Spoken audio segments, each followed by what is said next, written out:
you for joining me for today's class, Excel 1.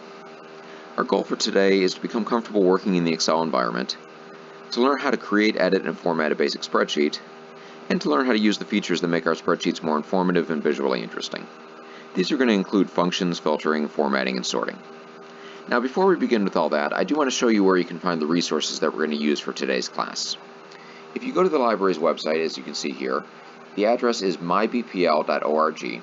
That's mybloomingdalepubliclibrary.org. And if you go to the Programs menu and then Computer Classes, you'll see a number of resources that we make available for people interested in our classes. A little ways down, you see Classes and Materials, and you'll see the Excel 1 handout, which is a document that you can read over, and the Excel 1 exercise, which is an Excel spreadsheet that you can download and work on whatever version of Excel you have available to you. Now, once you have those available and you're ready to go, or if you prefer to just watch and play along as you see on the screen, we are ready to go on and to begin the class. Here you see the welcome screen for Excel. If you're not familiar with this screen, you might be used to going to a file directly when you open it up in Excel, so you go immediately to the spreadsheet that you're working on, or you might be using an older version. Either way, that's fine. Everything that we learn in class today will work just fine for the environment that you are familiar with. Looking around, there are a lot of different features here. Almost every time you use Excel, you're either going to start out with a blank workbook, as we see highlighted right here, or you're going to open another workbook using that, which would be to go get an existing file. But before we do both of those, which we're going to do both of in class today, I do want to show you some of the other features that are in front of you here. First of all, this is Excel version 2016. That refers to the year in which it was released. There has been another full version released since then, that's 2019. The differences in it are slight. If you have an older version, 2013, 2010, or even 2007, that will still work very, very similar to everything that we do in class today, and you will be fine with all the things that we're going to learn. If you use the online version, the Office 365 subscription to Excel, you might be familiar with a reduced feature version of Excel. The vast majority of what we cover in the beginning class that we're having today will still work fine, but some of the menus and screens will look a little different. If you're familiar with the online version, then this option in the upper right-hand corner might be relevant to you, where it says sign in to get the most out of Office. If you have an Office 365 account, that is where you would sign in to be able to connect to, say, your OneDrive location for saving files, or if you wanted to upload this to where you have a shared folder and collaborate with other people. That's beyond the scope of today's class, so we're not going to cover that, but wanted to make you aware of it. One other thing that I wanted to point out here before we begin with the blank workbook is we have a lot of options available that you see here. You notice they have tutorials that are built in that you can watch, and it will teach you how to use some of the more interesting features of Excel. I'd encourage you to explore that when you feel more comfortable. They have built-in designs that you can jump right into if you wanted to use a pre-created invoice or calendar or any of the other options that they have here. And they have a search option up at the top where you can search for existing templates to fill things in. If you've worked with something like, say, Microsoft Word before, you might be familiar with the idea of templates. A template is a pre-built design that you go to and you fill in the details afterwards. For example, you might have a resume template that would have all of the structure and the layout, but you would put in your personal information, name, address, work experience, that sort of thing, but it would fit into the design that was made for you. These can be great time savers. I would absolutely encourage you to use them, but as a learning practice, I have found over the years that it works better for people to start with a blank screen that's a little bit less confusing and intimidating rather than trying to fill in an existing structure. So I like to begin my classes talking about how to use a blank workbook, learn from there, and then we will go to an exercise that I have created and work through that. Once you feel comfortable creating and editing content, then you can go to one of these existing designs and fill in your content as you like with that. Now with that, let's go ahead and click on Blank Workbook, and that brings us to this welcome screen. This is the first screen that you see when you open Excel. This is similar to if you've used Microsoft Word or other word processors, just the blank white page. The first thing, of course, that we notice that's different from a word processor is we have this grid across the screen. This is what gives you the power to structure and to reference other values in Excel. Instead of just a big blank white space, every spot has its own name and its own reckoning that we can go to and that we can point to. So each of these squares, or cells as they're called, has a name, and that name is the column, think up and down for columns of a building, the column letter, and the row, think rows in a movie theater, number. So the first cell here is A1. If I click over here, that is M12. And you can see that they are highlighted, so it's easy to grab in case your eyes tend to blur with all of the lines moving across there. We will be using this information later on when we're working with functions and formulas. Other thing that we notice here when we sign in and open this up is we see the ribbon across the top with a number of buttons and features that we're going to use. We will use a lot of those over the course of the class today. I mentioned already the columns going up and down and the rows side to side. One last thing that we have here in this basic structure is the worksheets. The worksheets seem like they're divided as individual pages. If you imagine a large physical ledger that you would have, you would turn the page to another one. I don't want you to get this confused with pages as in pages in a document. You might be familiar with, you print up a handout or a resume or a book and it has a number of pages to it and they just scroll as you go. Or if you were to use Microsoft Word, you keep on typing and typing and it goes on to page 2 automatically and page 3. That's not what we're talking about with the multiple pages that we can add here. You'll see this when we create the exercise. These pages are when you want to have things in the same file, but you want to have a logical divide between them. Because you can have many, many pages here within Sheet 1. You see I'm scrolling down row, further and further down. I'm 150 rows down, and you can go tens of thousands of rows down, and you can go dozens of columns to the right.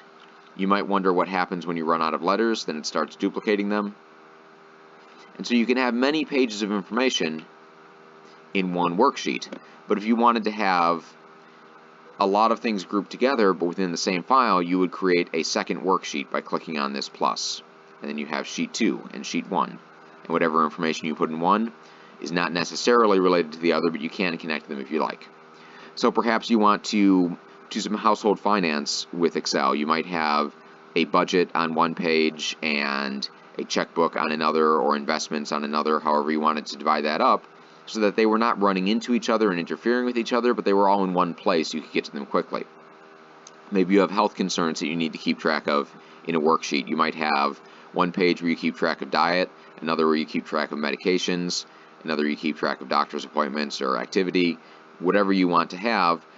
They are logically divided by these different sheets, but they're easy to connect to each other because they're within the same file. When you get more advanced with creating formulas that reference other worksheets or that grab information from different places, you will see how this can be a very big help. But even just for basic organization and keeping your spreadsheets together but not interfering with each other, this is a very nice feature and one that I recommend you explore and work with. We're going to start out today just using one of these worksheets and entering some information in here. Now that we're familiar with the environment that we're looking at and all the different basic components of the screen, let's talk about how to make changes. If you want to enter something into a cell, all you need to do is type it in and it will appear in whatever cell is currently highlighted. By highlighted, I mean that square box that outlines the edge with the small black square that stands out in the right. Don't confuse this with the mouse pointer. You see, I can put my mouse pointer wherever I want, but if I don't click on anything, when I begin typing, it doesn't appear where the mouse is, it appears where that square box is. Now, once you start typing, you will notice a lot of the features for Excel disappear from the top. They become faded and gray. Because inside that little box, you are just entering in information. It in some ways becomes a small pared down version of Microsoft Word that you are just typing in here until you are done with it. And then once you are finished, the features will return. How do you finish typing something in? You either press Enter or Tab. If you press Enter, it will jump down to the next line, as you might expect from word processing or typing an email. When you press Enter, you go down to the next line.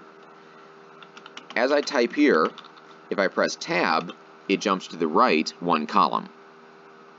So Enter goes to the next row, Tab goes to the right one column. If you want to get a little fancy,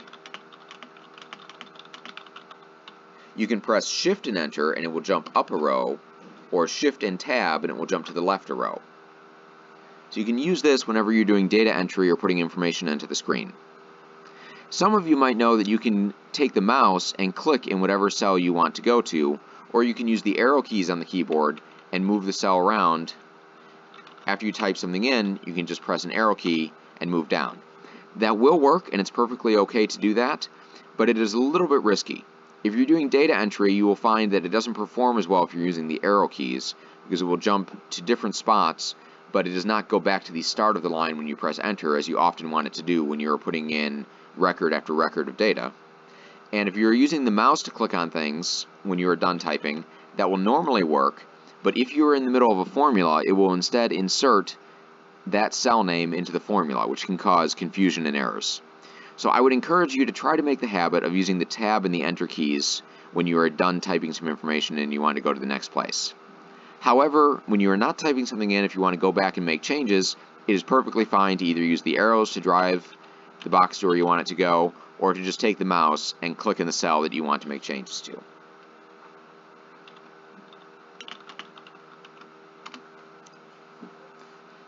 So that's the basics of entering things in. What do you do when you want to make a change? So say I wanted to put an exclamation point at the end of this cell where I typed in hi. I could simply click on it and start typing, but if I do that, whatever I type will replace whatever is there. Now if you make a mistake and you start typing something and you want to undo that, the escape key jumps you out of that cell, so that can be a way to recover. So if I start typing and I realize, oops, didn't want to do that, press the escape key on the keyboard. If you want to go into a cell to edit it, you can either double click to make the cursor appear where you want it to go, and I type something in, or you can press the F2 key on the keyboard. Be aware that if you're working on a laptop, the F2 key often is assigned to other things. Laptops use those function keys for other purposes, and so the F2 key sometimes won't work. So as much as I am more of a keyboard person than a mouse person, I recommend using the mouse because that will always work if you want to go in and make changes. Now, if you want to make small edits, you can go in and you can use the backspace and delete keys just like you would in Microsoft Word. And again, if you want to replace something in its entirety, you would simply put the mouse square that we have here on top of the cell you want to change and type in what you want, and then it replaces everything. So that's the difference between making an edit and doing a full replace. If you want to remove what is in a cell, you can move the box on top of it, and you can press the delete key on the keyboard. Backspace will work, but it will also put the cursor in there as if you were ready to type something else. If you simply want to get rid of it, the delete key makes it go away. And as always with Microsoft programs, we do have the undo arrow in the upper left-hand corner here. That is the undo arrow, having a little trouble saying that arrow that curves up and to the left, and if I click that, it takes you one or more steps backwards as you are undoing things. Those of you that like hotkeys, you might notice that Control-Z still works for that, if you're familiar with that from other Office programs that you've used in the past or other Microsoft programs. Now, I've used the word highlight a couple of times to describe putting this box over what you're typing. I did that sort of in passing and automatically. If you're familiar with word processing, you've probably highlighted things before if you wanted to make formatting changes to them. In this situation, you don't need to hold down the Shift key or drag the mouse across a cell to highlight and be ready to make the changes that you want to that individual cell.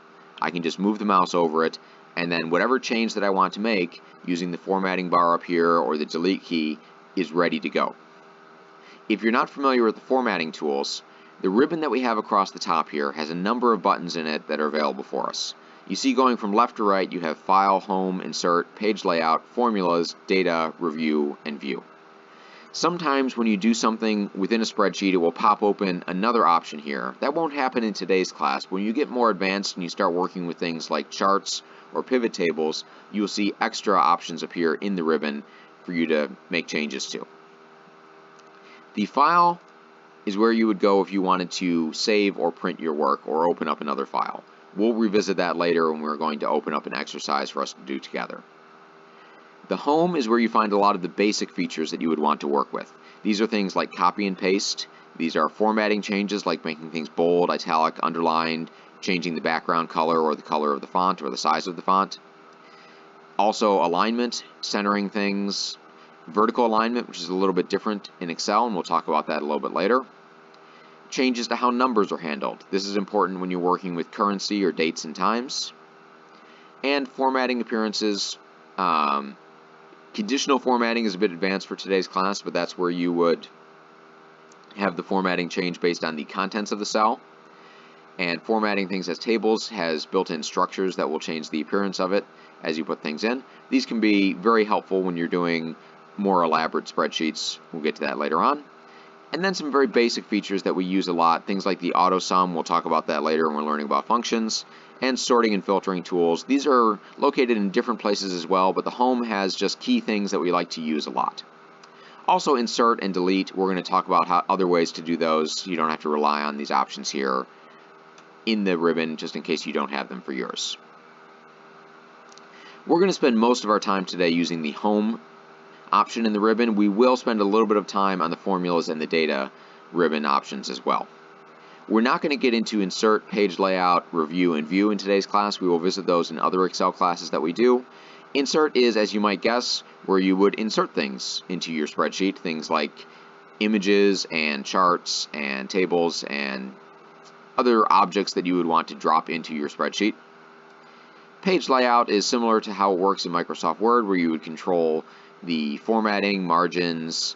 Do you want to have this print out landscape or portrait mode? Things like that. Review are things like the spell check and security options that you can have. We talk about those a little bit in Excel too.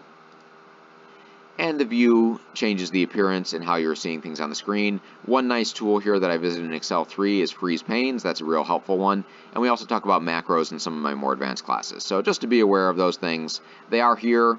There are a lot of features available in Excel beyond what you see simply in these ribbons, and you could have weeks of classes to go over all the different things that you can learn to do. Today we're going to focus on the home ribbon, learning about formatting and some of the other basic and key tools that we use a lot, and then a little bit of the formulas and data options that are available to us there. So that's the ribbon. We're going to use that quite a bit. One last thing we see on the screen is the quick launch bar. If you look in the upper left hand corner, we already talked about the undo button. This is also where you would have the quick save. It's a little picture of a floppy disk, which some of you might have never used in your lives, but it is representing if you want to save the file. And then there's the redo option, that you can redo something that you undid accidentally if you clicked that too many times and went too far. You can make further changes to this quick start option that you have in the upper left here. You can add more items to this menu. So if you are using a work computer or somebody else's computer and you see other things there, those might be additions that they put on. Typically, you would put things there that you use frequently and you want to be able to get to all the time, because you notice no matter what tab you are in the ribbon, you can always see those quick options in the top.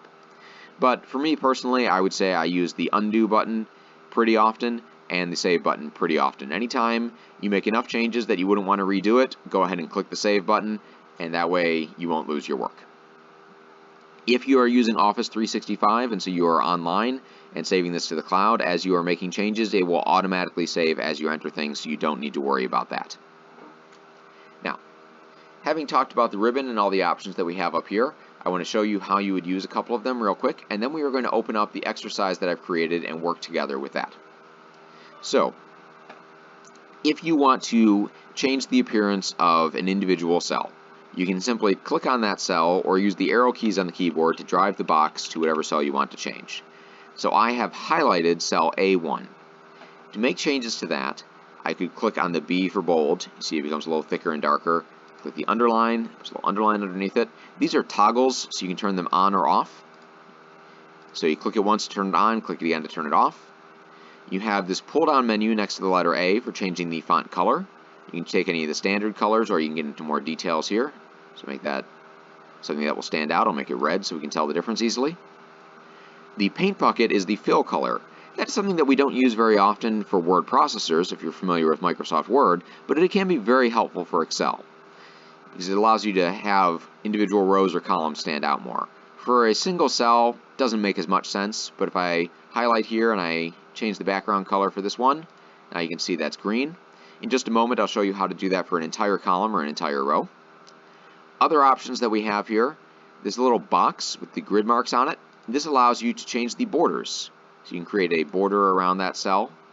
All of these grids that we see will not print on a piece of paper. Those are tools to help you see the individual cells, but they don't actually print up when you put this together. As I highlight these things, I can make any of these changes that I want. I can come here and change the font style. You notice when the font gets a little bigger, the row itself gets taller automatically. However, it does not get wider in the column to accommodate this. Or as if you were watching closely earlier, you might have noticed, if I type a lot, this runs across. So if you keep on typing, the information runs across the other cells. Now you might think that some of this information is in cell A3, and some is in B3, and some is in C3, but that's not in fact correct. If you highlight cell A3, you will see in what's called the formula bar here across the top that all of the information is in A3. It's just showing it to you across these because there's nothing in these cells yet. However, if I type here, all of a sudden it looks like we lost information that was in that previous one. We have not. It is still there, and you can see that when you highlight that cell. It says, if I type a lot, this runs across. It's still there, you just can't see it because there is not enough room. So how do we fix this? How do we deal with there being too much information to fit inside of one cell? Well, we make the cells bigger. And you can do that by putting your mouse in between the column letters here, and you see it turns into this black bar with a two-tailed arrow sticking out. At that point, you can either click and drag, that means I'm holding down the button and moving the mouse side to side, and you see the column becoming wider or narrower. Or if you want a shortcut, you can simply double-click, and the column will become as wide as the widest item in that column. Most of the time, that's what you want to do. That is the easiest and fastest way to make sure that all of your information is visible. However, once in a while, you will have one outlier item in a column, and this could be a very large spreadsheet that has hundreds or thousands of rows in it, and maybe one thing was typed in there that's way too long and it would blow up your entire spreadsheet if you made everything that wide. So you might double click on it and then all of a sudden, wow, that got way too big. In that case, you would want to use the click and drag to make it the appropriate size. But most of the time, the easiest and fastest thing to do is to simply double click, and that will size your column in a way that you like and that fits your data. So if you're typing in phone numbers or addresses or names or dates or whatever it may be, if it doesn't fit, first thing to do, try that double click. If for whatever reason that doesn't line itself up very well, you can click and drag to whatever size exactly you want. Note that you can do similar things with the height of the rows by putting the mouse in between the numbers and clicking and dragging here. However, we very rarely have to do that because, as I mentioned, when you change the font size,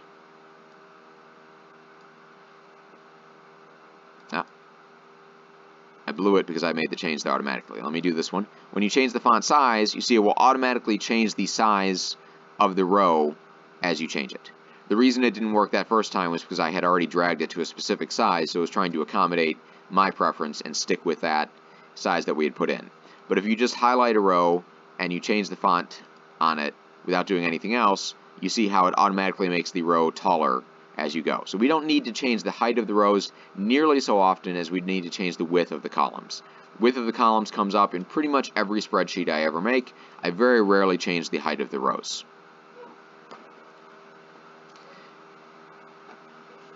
One other thing related to this with the rows that you might want to be aware of, the rows and the columns I should say, is sometimes we want to stick something into the rows or columns in between existing ones. Instead of this sort of gibberish that I have at the top, imagine I am putting categories across the top of my spreadsheet. I could have name, phone, address, zip. And then I realize, you know what? I don't want to have just name. I want to have first name and last name. I could move all of these over by cutting and pasting or copying and pasting, or I can simply right-click on the letter B and choose Insert, and that will slide another column in between the ones that are there. So you see what was column B is now column C, what was column C is now column D, and so on all the way across. And if I change my mind and I decide I want to get rid of that, I can right-click on any column and choose Delete, and that slides everything over to the side. And the same thing works for rows. I can right-click here and choose Insert, and it slides a new row in, or I can right-click and choose Delete, and it removes the row. A couple of key things that I want to point out there.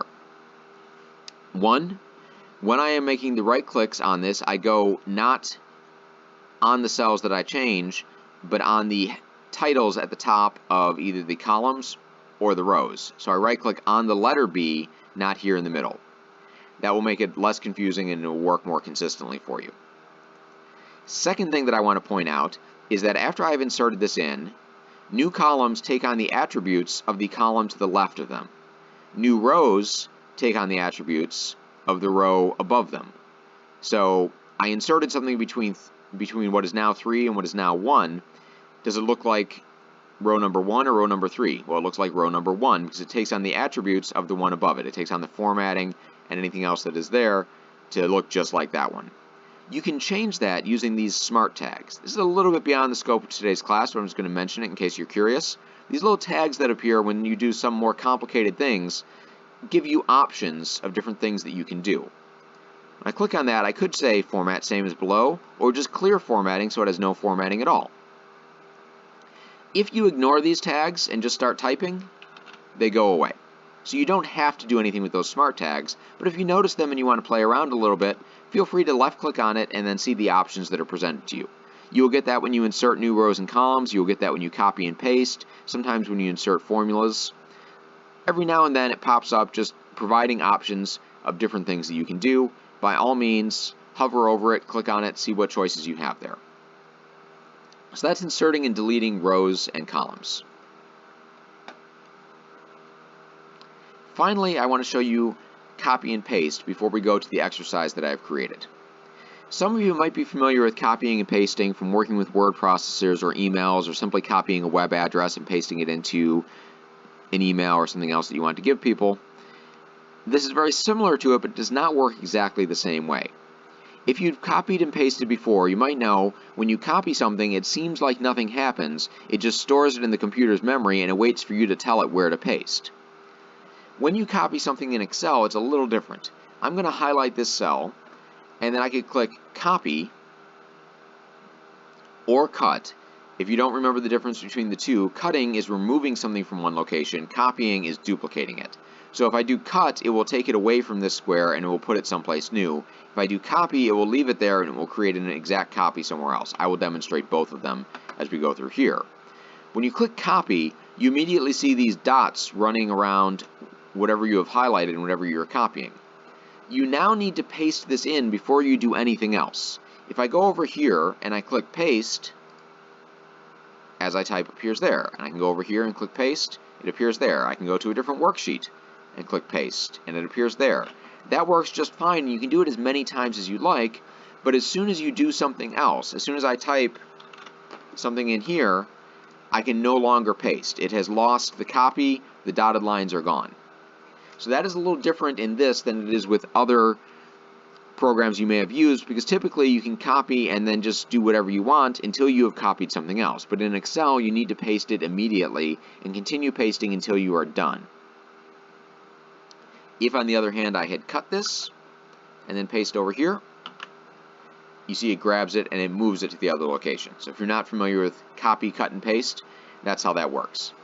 If you have learned other ways to copy and paste, if you like to right-click on something and choose copy, if you like to use the keyboard shortcuts Control X or Control C for cut or copy, and then Control V for paste, all of those work fine. If you prefer to use the tools that are available to you up here, that is absolutely okay too.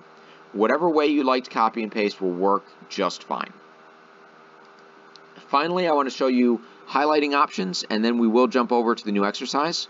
So far, we've only been highlighting individual cells simply by clicking on them or moving the cell block around with the cursor to highlight what we want to do. If you want to highlight more than one cell, you can do that.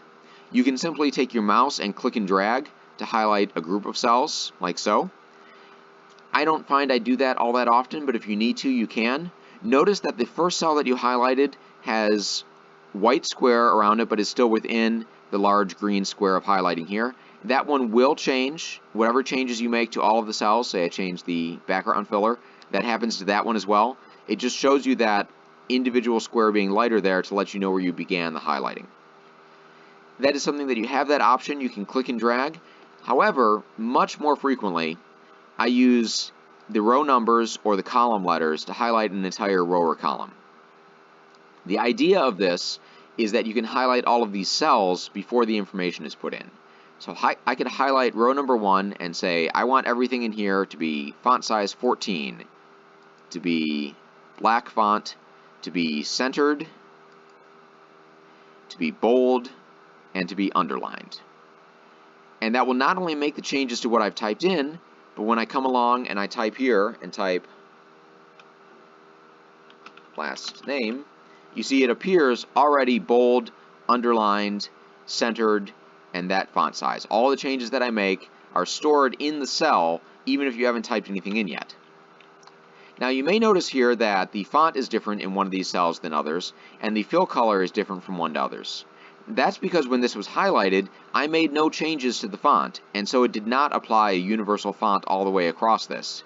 And I made no changes to the fill color, so it did not apply a universal fill color all the way across this. It simply made the changes that I gave it and left everything else as it was. If I wanted to make sure the fill color was the same all the way across, I could highlight that and change it to no fill or whatever color I wanted it to be. If I wanted to make sure the font was the same, I could select that and then choose the same font. Whatever changes you want to make, you can do in that way. The same thing, of course, works for the columns. Now, typical spreadsheets will have in the structure, they'll have the category or fields across the top, and then the individual records will go across here. So very often we do things like this title appearance where you make things bold and centered across the top row, and then you will format the way the data should be handled going up and down. Maybe you will have numbers in here that are currency, and so you need to change the formatting for the number. We'll do that with the example spreadsheet that I've created for us to work on later on.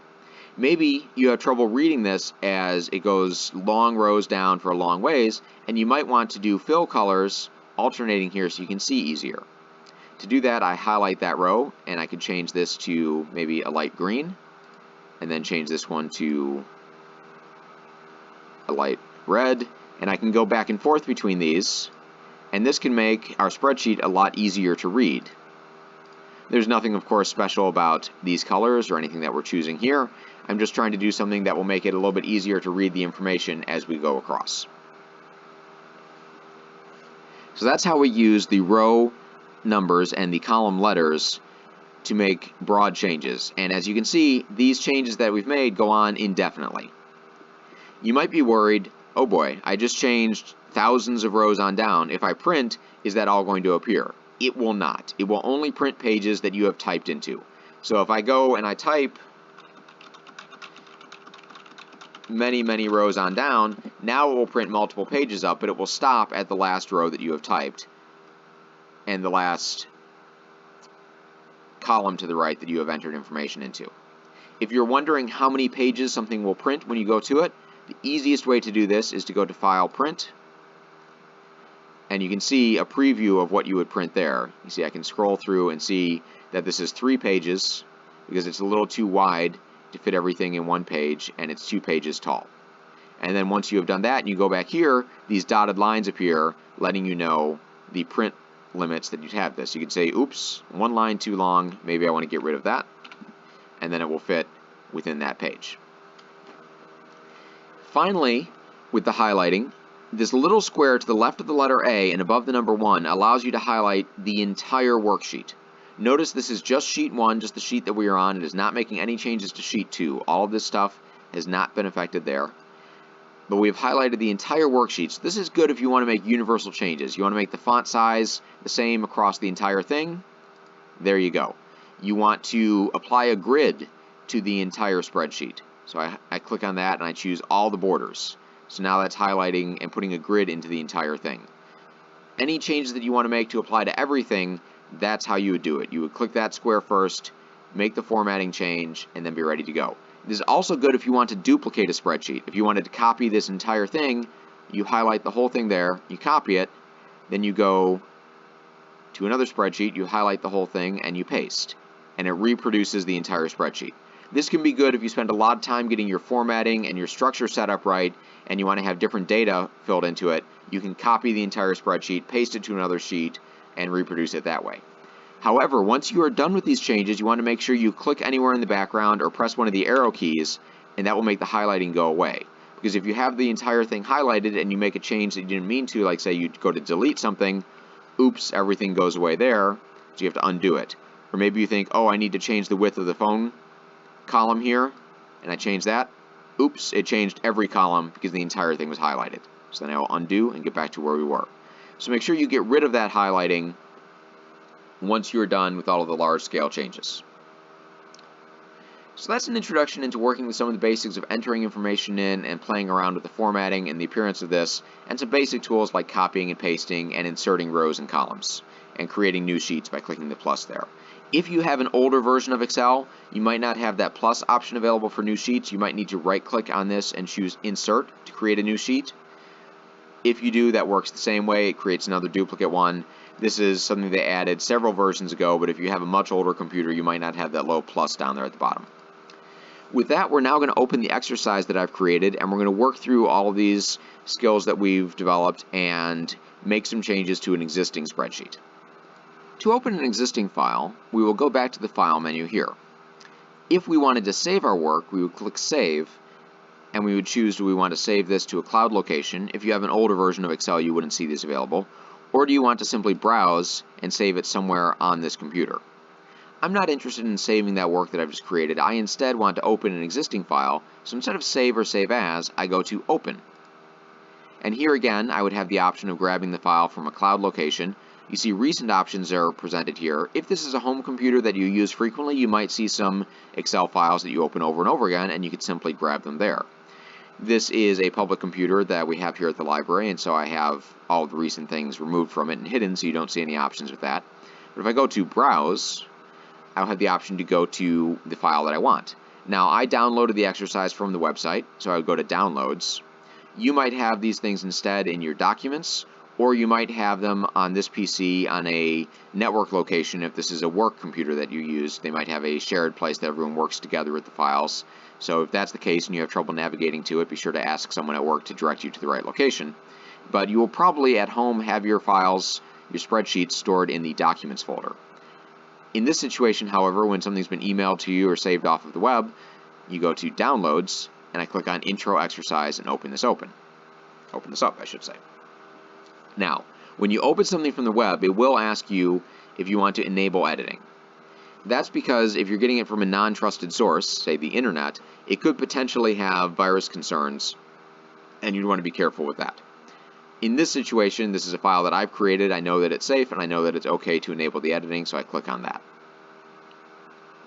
Here you see I've created a number of exercises across the bottom for us to work through some basic Excel skills. None of these are supposed to be large-scale or beautiful spreadsheets. I've intentionally simplified them to try to tease out some very straightforward things that we might want to change in a lot of the spreadsheets that we make, and learn about how we can add and edit our content that we have put in. The nice thing about that is it keeps it from being too intimidating or having too much to highlight. The downside is that sometimes the value or the virtue of the features isn't as evident when you have 6 rows to filter through as it is when you have 500. And so for that reason, some of these features might seem a little bit less impressive, but I urge you to give them a try. I find them all to be very helpful.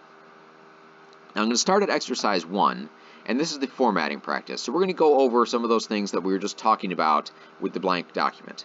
And so I have a bunch of steps here for us to practice. First of all, I say make the whole document font 12.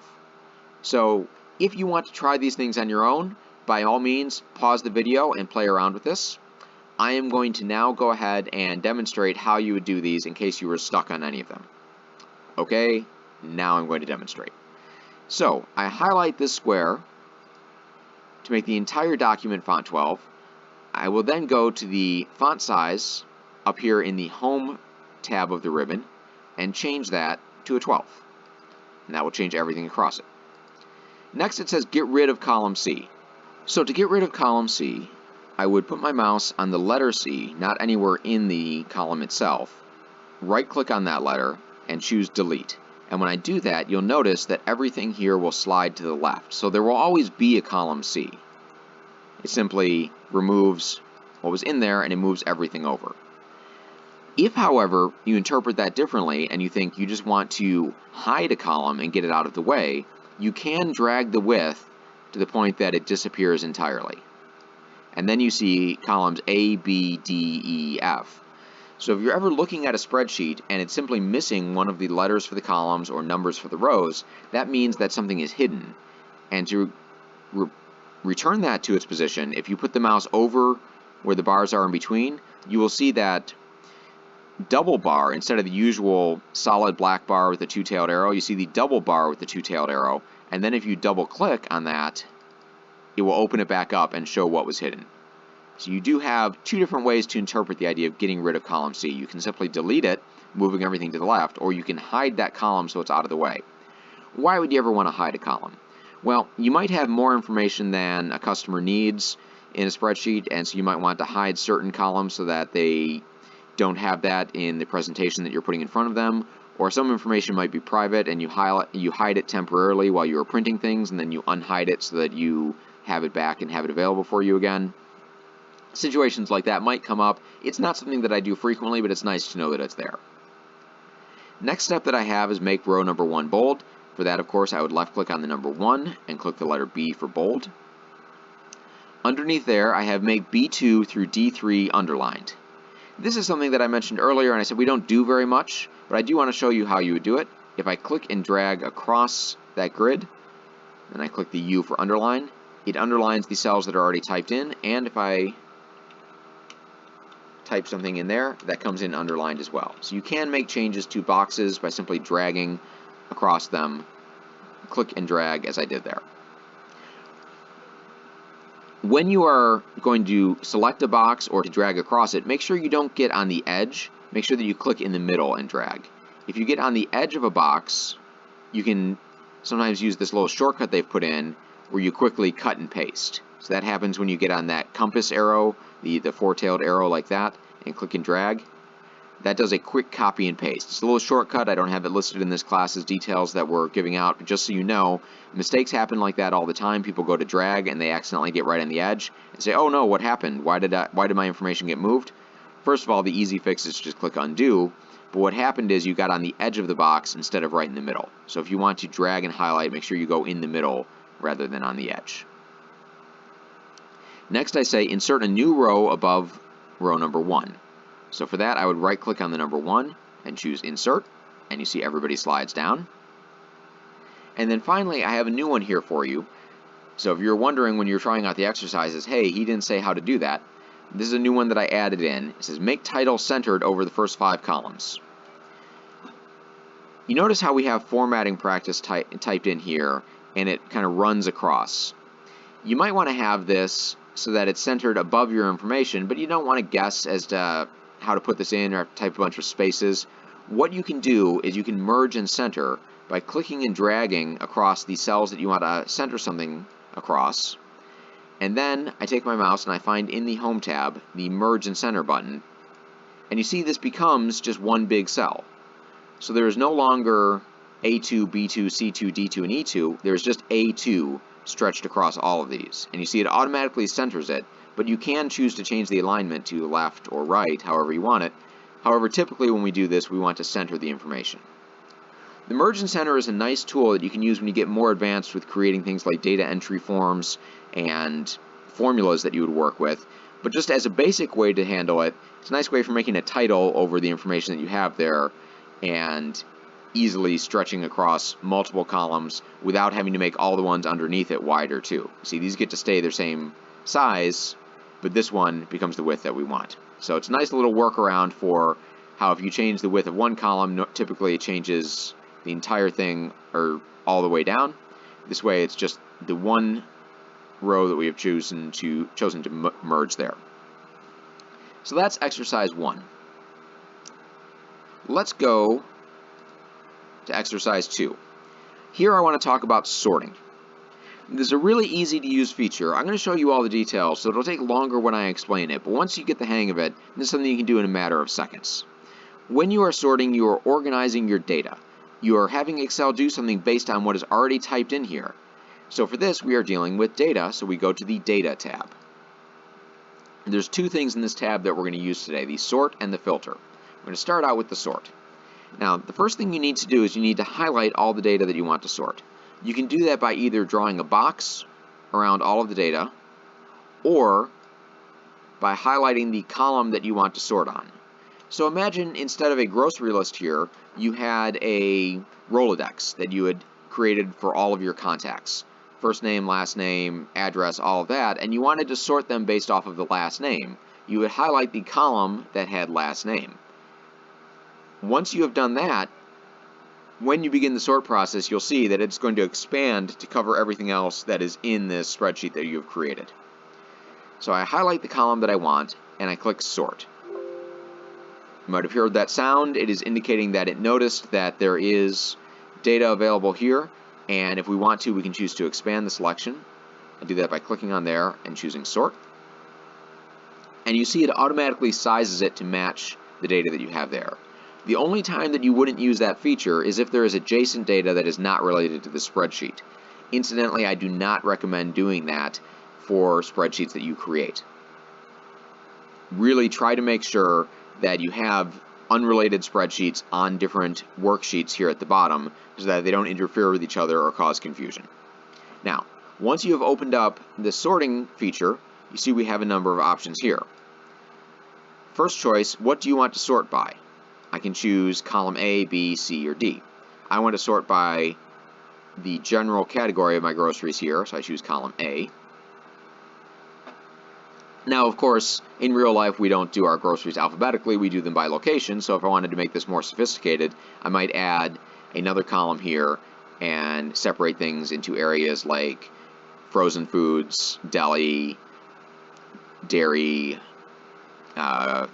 baking goods, however I divided these things up, and that way I could sort by the category and I could walk myself in an organized way through the store. But we're keeping it pretty simple today, and so we just say column A. Now, what do you want to sort on? Almost always you're going to choose the values, so that's going to be the information that is typed in here. The other options they give you are cell color, font color, and an icon that's associated with the cell. You might think to yourself, why on earth would I sort based on the color of the cell rather than the value of what's in there?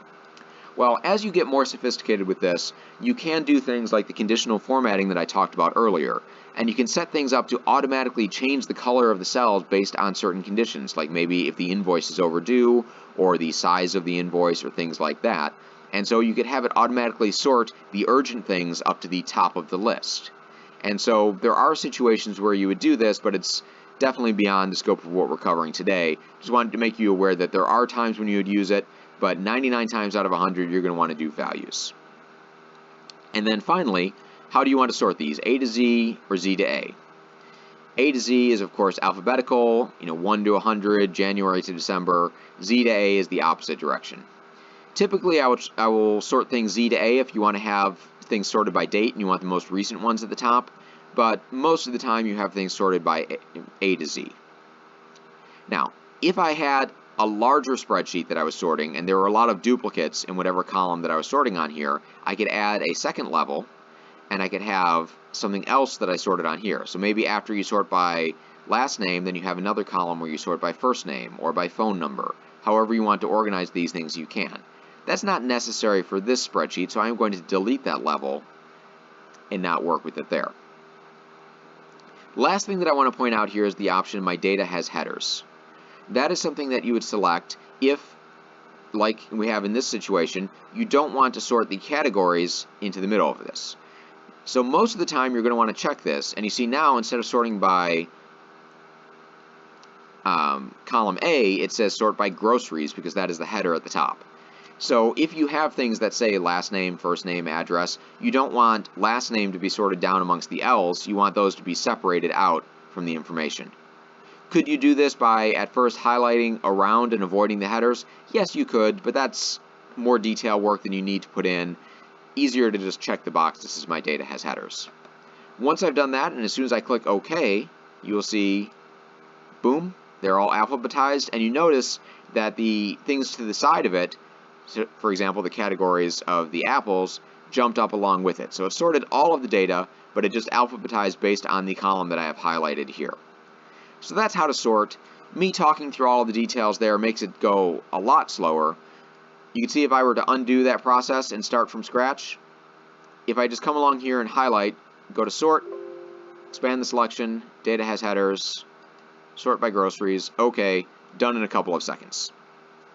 And some of you might be familiar with the shortcuts A to Z and Z to A that you can simply click, just do a basic sort of whatever column you have highlighted there. Those work great too. Whatever works best for you, by all means, try that out. So that's exercise 2. As I said, it takes longer to explain than it does to do, but once you've tried it a couple of times, you might find that sorting is a great way to clean up your data, especially if you, say, miss things and go back and enter them in later on.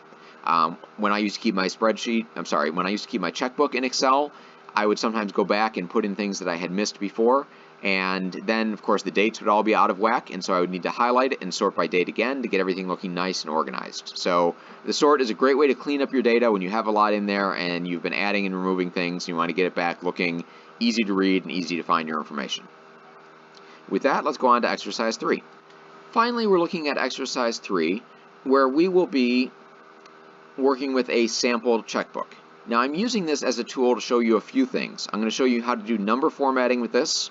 I'm going to show you the basics of inserting a function, and then I'm going to give you a little bonus that's not typically included in Excel 1, but I like to add on to give people a taste of what we get into when we go on to Excel 2. I'm going to show you how to write your own formulas from scratch just to do a calculation. Now, some of you might be looking at this and immediately thinking, that's not how checkbooks typically look. Yes, I know that is on purpose, and we will make changes to that at the end when we're doing the formulas. But for right now, showing you how to first format the numbers and then how to create a function and insert a function in, I want to have it looking like this for the time being. So, first things first, I want to change the appearance of the date and the dollar amounts that we have in our imaginary checkbook here.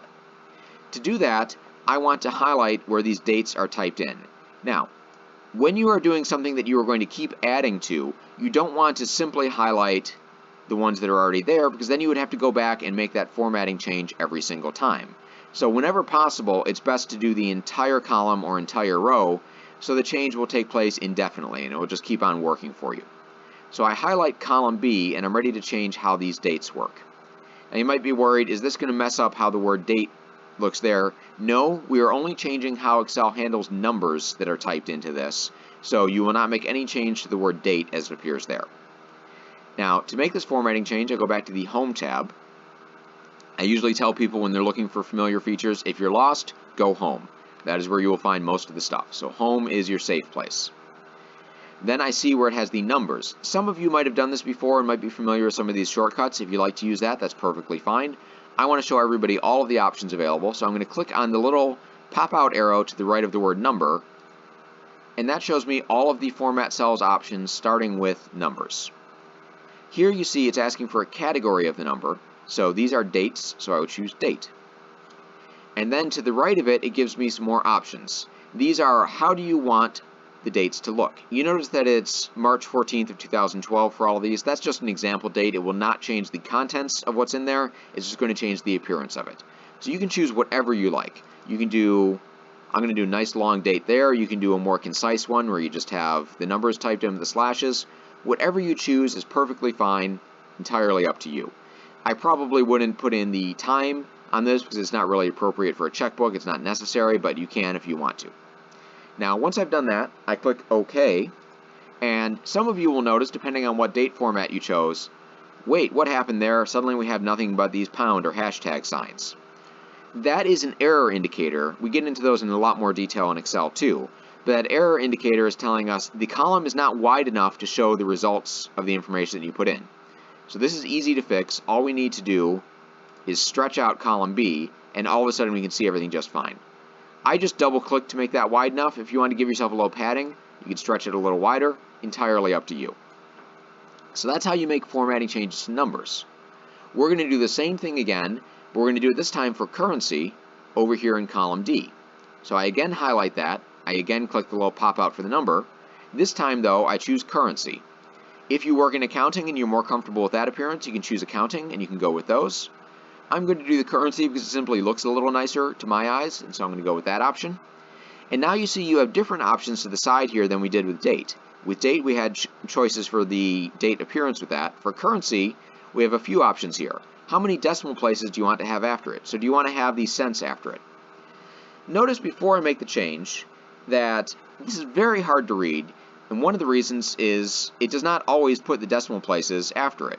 For example, when I have a nice round $1,000 here, it doesn't put anything after the decimal places there, but when I have $42.57, it puts the number 4257 there. So this looks like a bigger number than 1,000, but of course that's not correct. So it's nice to have a consistent number of decimal places after your dollar sign that you've entered in. Next, it has what symbol. It's defaulting to dollars, but you can change this to whatever unit of currency you want, and there are a lot of them available. I've helped people that worked in shipping, and they needed to have different currency amounts depending on where things were coming from. For most of us, though, the dollar symbol will be just fine, or you can scroll to the bottom and you can choose no symbol, or right to the top, I apologize. I'm going to keep it, though, at $1. Then finally, how do you want it to represent negative numbers? Do you want to have a little dash in front of it? Do you want to have the highlighted in red appearance? Do you want to have the parentheses, that's an accounting shorthand, or do you want to have the parentheses and the red text? I personally like to use the red for demonstrations because that stands out and it's easy to see, but whatever you like is perfectly fine with me. I click OK, and look at it before I click OK, and then look afterwards, and you see big change in the presentation. Just a lot easier to read. You can see the positive and negative numbers easily. You can see the decimal place is lined up for everything, so it's easy to see the size of the numbers at a glance. Much, much easier. If you're doing anything working with currency, I would strongly recommend that you make this change. It just makes the readability so much easier. So that's how we format the numbers. That's the easier thing that I wanted to do with this exercise. Now I want to do the more interesting one, working with functions and formulas. We're going to start out by inserting a function. If you've never worked with functions and formulas before, I want to give you a quick overview. A formula is something that Excel is calculating automatically for you once you have created it. So you write out the formula, or you copy it or insert it in some way into your spreadsheet, and then Excel will make calculations off of that and give you a result. So it takes input and it gives an answer back. A function is a pre-built element that you can drop into a formula to save yourself time. There are a lot of really useful functions built into Excel. It depends entirely on what you use Excel for. If you work in finance, there are a lot of things for that. If you work in engineering, there's a lot of things for that. There are date and time ones, there are statistics ones, there are ones for data entry to clean up the words that are typed in. There are a lot of functions available. There are, it would be a matter of hours to go through all of them just at a brief overview. So for today's class, I'm going to introduce you to the most basic one, and we're going to learn how to insert that in. If you want to learn more about these, you can search any individual function. We also talk more about them in further Excel classes that I teach here at the library. So there are a lot of options available to you with that. I'm going to show you how to get to the help features as we go through this. Now, I did misspeak at the start of the class. I said we weren't going to use the insert option today. That's old habit. We used to use the insert for functions in older versions of Excel, so if you have an older version, you might still be using that. But if you have a newer version, we're going to go to the Formulas tab and be ready to insert a function there. Before you do that, however, the most common mistake I see with people when they're inserting functions is they don't make sure that their cursor is in the right place beforehand. So make sure that this box is wherever you want the function to go. I want your checkbook balance to appear underneath the word balance. Now you might say, I've been balancing a checkbook for a long time, and I know that it's supposed to go line by line and change as these entries go in. I know. We're going to do that next. I just wanted to first show you how the functions work, because the purpose of the functions is that they do large-scale things for us quickly and easily. So we're starting out inserting the function, making sure that the cell is where we want it to be, and we are going to the insert function option there. If you're wondering what all of these other things are, these are fast ways to get to popular groups or individual functions. That's something that's a little bit beyond the scope of what we're doing today, but those are just shortcuts to quickly get to things that you might want to use. I want to show you how to get to all of them, so I'm going to insert function on the left here. When I do that, it pops open this little window. Now, there are a couple ways to find the function that you would like to use. You see here at the top where it says search for a function? you could type in a description of what you want to do here. I could say, add a group of numbers, and say go. And then it will show me some options here, and I could scroll through all of these options until I found maybe what I wanted. Now, the function that I want to demonstrate for you today is the sum function, which is down there. So that did come up with it based on my description, but it didn't put it right at the top. For that reason, you might want to instead choose this option, select a category, and you could start out with most recently used. Those are the most common and most basic functions that you would have. If this is your computer and you use any functions in particular, those will work their way to the top of the list. But if this is your first time using Excel or this is somebody else's computer, you will typically see the most popular functions available, and right at the top of that list is the word sum. So you should often be able to find the function that you want in the category most recently used. If for whatever reason it's not there, you can open this up and go to one of the other categories and find it in Math and Trig or Text or whatever category is appropriate for it. All will show you all of the functions available, and there are of course quite a few, and it's a lot to scroll through and to search. But we're going to go back to most recently used, and the top of the list is the sum function. Now, once you have selected a function, you can see a brief description of it here. You see it says adds all the numbers in a range of cells. That's exactly what we want to do, so that's perfect. And you can see it will say sum, and then in parentheses number 1, 2, and dot dot dot, which means you can add an indefinite number of them there. If you want more details, you can go to help on this function. I don't think it's really necessary for the sum function. That's fairly straightforward, but if you want a lot of examples or explanation for any function that you're looking at here, you can click help on this function and it will pop open a window describing this to you and giving you examples and perhaps showing you a little video about how to work with it. These can be very helpful with some of the more complicated functions.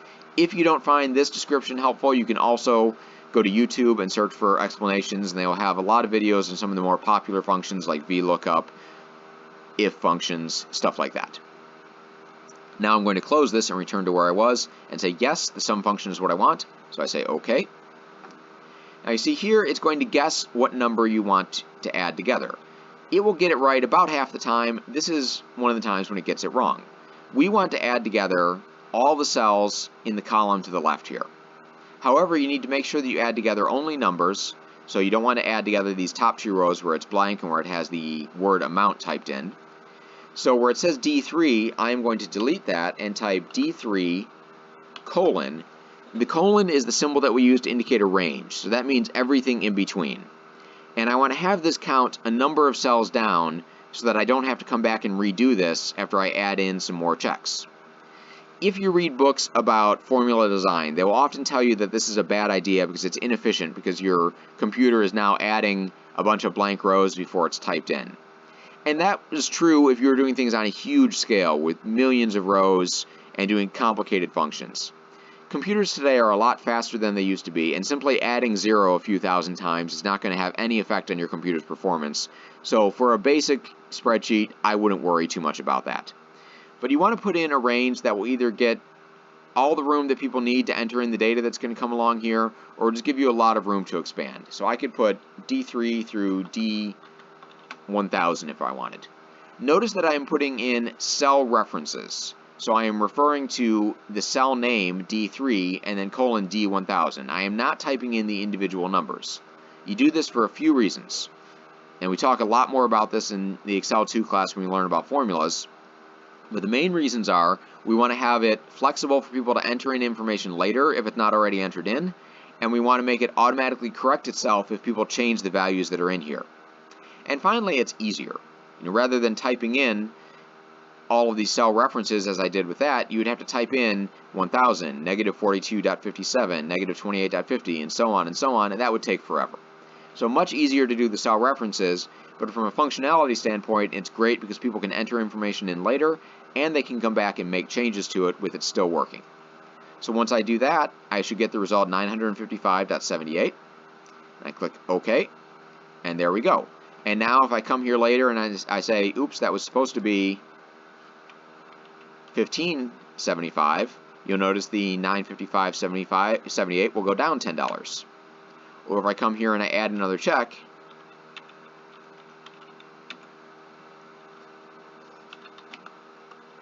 type in minus $72.89.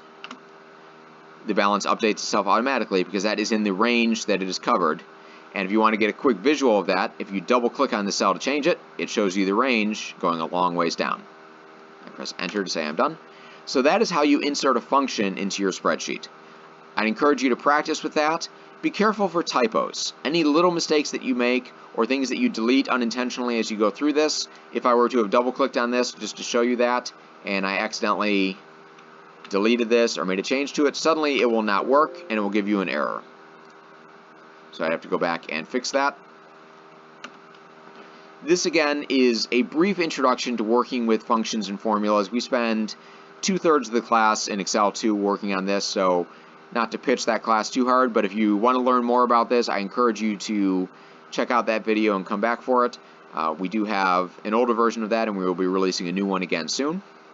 Now, that is working with a function when you want to automatically add together a big group of numbers. But as I mentioned earlier, those of you who have worked with a checkbook before can look at this and say, hey, that's not how checkbooks work. That's not what we want to do. Absolutely. So I'm going to show you how you would write your own formula to make things work exactly as you intend. And to do that, I'm going to make some quick changes to the structure of this spreadsheet. And that gets into something that I talk about in more detail in later classes. Whenever you are writing in data with the intention of creating a formula, you want to have an eye on how am I going to want this formula to work, and how do I set up my data so it will work with that and work smoothly. So in this situation, I want to have credits and debits, and I want to generate a balance from that. So I'm going to insert another column here. I'm going to change the name of this to credit, change the name of this to debit. Now I'm going to do the hard thing here. I am going to move all this data from here to there. And instead of just copying and pasting it, because I have a small amount of data here, I'm going to make the fix now. I'm going to type in 42.57, and you see I'm typing these in as positive numbers. And I'll show you why in just a minute when I create the formula.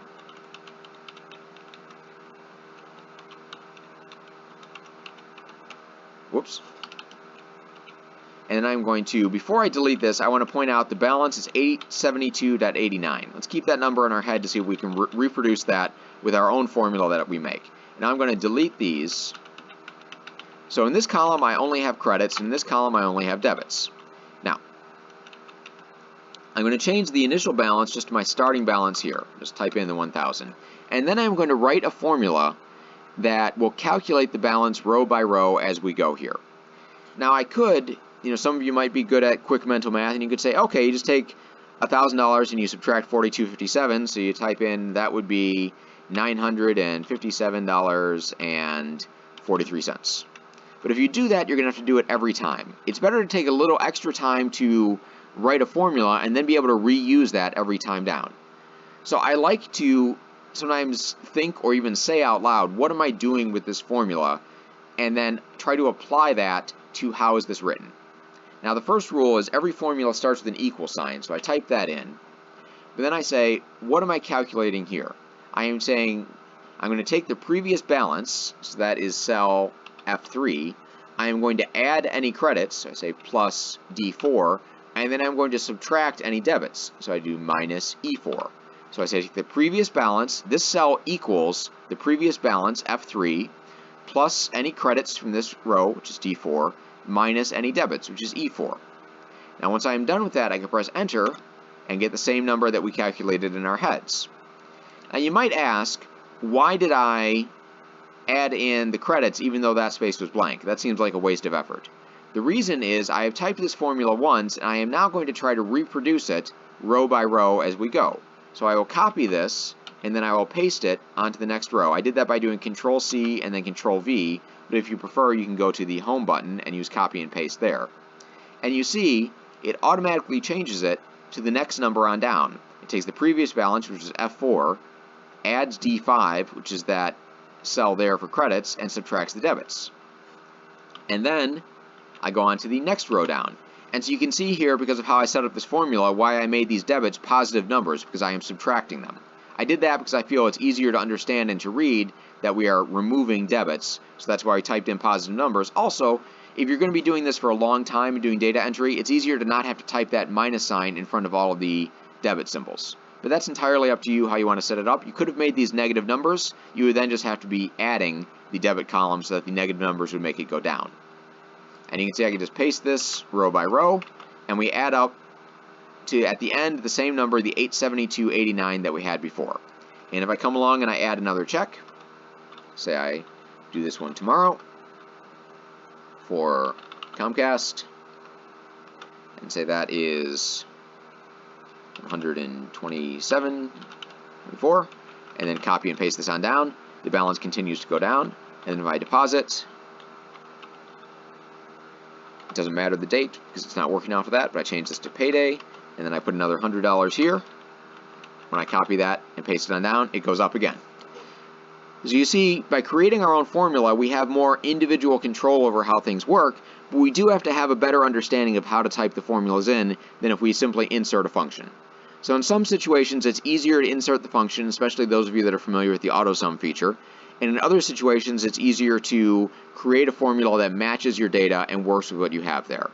There are rules for creating the formulas. There are shortcuts and easy tools for it. It's something we get into in much more detail in Excel 2 and also in the Excel Formulas class.